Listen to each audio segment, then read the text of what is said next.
हर हर महादेव। भगवान शिव 18 नामों से पूजे जाते हैं, जिनमें शिव, शंभु, नीलकंठ, महेश्वर, नटराज आदि प्रमुख है। भगवान शिव अपने मस्तक पर आकाश गंगा को धारण करते हैं और उनके भाल पर चंद्रमा है। उनके 5 मुख माने जाते हैं, जिनमें प्रत्येक मुख में 3 नेत्र है। भगवान शिव 10 भुजाओं वाले त्रिशूलधारी हैं। पुराणों में भगवान शिव के जिन 18 नामों का उल्लेख किया गया है, उनमें पहला नाम है शिव। शिव शंकर अपने भक्तों के पापों को नष्ट करते हैं। पशुपति उनका दूसरा नाम है। ज्ञान शून्य अवस्था में सभी पशु माने गए हैं। शिव इसलिए पशुपति हैं क्योंकि वह सबको ज्ञान देने वाले हैं। शिव को मृत्युंजय भी कहा गया है। मृत्यु से कोई नहीं जीत सकता है, क्योंकि शिव अजर और अमर है, इसलिए उन्हें मृत्युंजय भी कहा जाता है। त्रिनेत्र रूप में भी उनकी पूजा की जाती है।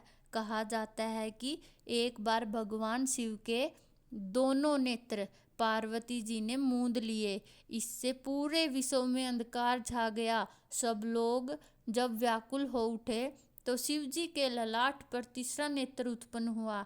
इससे तुरंत ही सारा अंधकार दूर हो गया। शिव जी को पंचवक्त्र भी कहा जाता है। इस बारे में कहा जाता है कि एक बार भगवान विष्णु ने कई मनोहर रूप धारण किए। इससे अनेक देवताओं को उनके दर्शनों का लाभ मिला। इसके बाद शिव जी के भी 5 मुख हो गए और हर मुख पर 3-3 नेत्र उत्पन्न हो गए। कृतिवासा के रूप में भी भगवान शिव को जाना जाता है। जो गज चर्म धारण करे हुए उसे कृतिवासा कहा जाता है।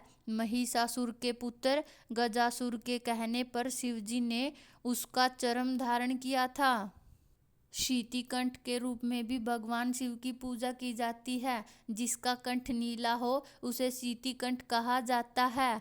खंड परशु भी भगवान शिव का एक नाम है। कहा जाता है कि जिस समय दक्ष यक्ष का ध्वंस करने के लिए भगवान शिव ने त्रिशूल को छोड़ा था, तो वह बद्रिकाश्रम में तपलीन नारायण जी को भेद गया। तब नर ने एक तिनके को अभिमंत्रित किया और उसे शिवजी पर चलाया। वह परशु के आकार में था। शिवजी ने उसके टुकड़े टुकड़े कर डाले, इसलिए उन्हें यह नाम मिला। इसके अलावा शिवजी को गंगाधर, महेश्वर, रुद्र, विष्णु, पितामह, संसार वैद्य, सर्वज्ञ, परमात्मा, प्रमथादिव और कपाली के नामों से भी पूजा जाता है। इनके अलावा भारत में भगवान शिव के 12 ज्योतिर्लिंग है, जिनकी विशेष रूप से पूजा की जाती है। इनमें सोमनाथ, मल्लिकार्जुन, महाकाल या महाकालेश्वर, ओंकारेश्वर और अमलेश्वर, केदारनाथ, भीमशंकर, विश्वनाथ, अम्बकेश्वर, वैद्यनाथ धाम, नागेश, रामेश्वरम और गोमेश्वर आदि इन ज्योतिर्लिंगों को भक्तजन विशेष पूजा अर्चना करते हैं। और शिवरात्रि पर तो इन पर भक्तों का तांता लगा रहता है।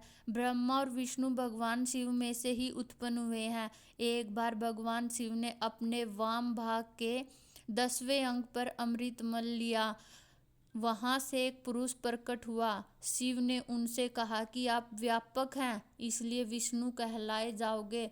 तपस्या के बाद विष्णु जी के शरीर में असंख्य जल धारण फूटने लगी। देखते ही देखते सब और जल ही जल हो गया।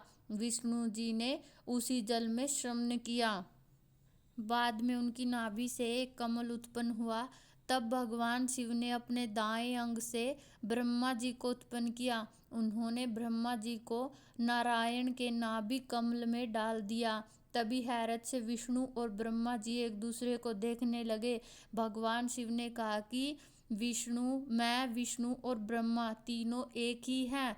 ब्रह्मा जी सृष्टि को जन्म दे, विष्णु उसका पालन करे और मेरे अंश रुद्र उसके संहारक होंगे। इसी तरह सृष्टि का चक्कर चलेगा। इसके बाद विष्णु जी और ब्रह्मा जी ने भगवान शिव का पूजन किया। शिव ने कहा कि यदि पहला शिवरात्रि पर्व है, यहीं से मेरे निराकार और साकार दोनों रूपों में पूजा मूर्ति और लिंग के स्वरूप में होगी। भगवान शिव और पार्वती के विवाह का किस्सा भी बड़ा रोचक है। पार्वती ने इसके लिए कठोर तप किया। तप से प्रसन्न होकर आखिरकार भगवान शिव बूढ़े तपस्वी का रूप बनाकर पार्वती के पास गए। ब्रह्मांड बनकर वह पार्वती के समक्ष जाकर शिव जी की बुराई करने लगे। पार्वती से यह सहन नहीं हुआ तो भगवान शिव ने उन्हें अपना असली रूप दिखाया और हंसने लगे और बोले, क्या तुम मेरी पत्नी बनोगी? पार्वती ने उन्हें प्रणाम किया और बोली, इस संबंध में आपको मेरे पिता से बात करनी होगी। शिव जी ने तुरंत ही नट रूप धारण किया और पार्वती के घर जा पहुँचे। वहां पहुंचकर वह नाचने लगे। तब पार्वती के माता पिता ने उन्हें रत्न और आभूषण देने चाहे तो उन्होंने मना कर दिया और पार्वती को मांगने लगे। इस पर उनके माता पिता का क्रोध बढ़ गया और उन्होंने सेवकों से नट को बाहर निकालने को कहा, पर कोई भी उनको स्पर्श भी नहीं कर सका। इसके बाद शिव जी ने उन दोनों को अनेक रूप में दर्शन दिए। इसके बाद भगवान शिव और पार्वती जी का विवाह संपन्न हुआ। हर हर महादेव।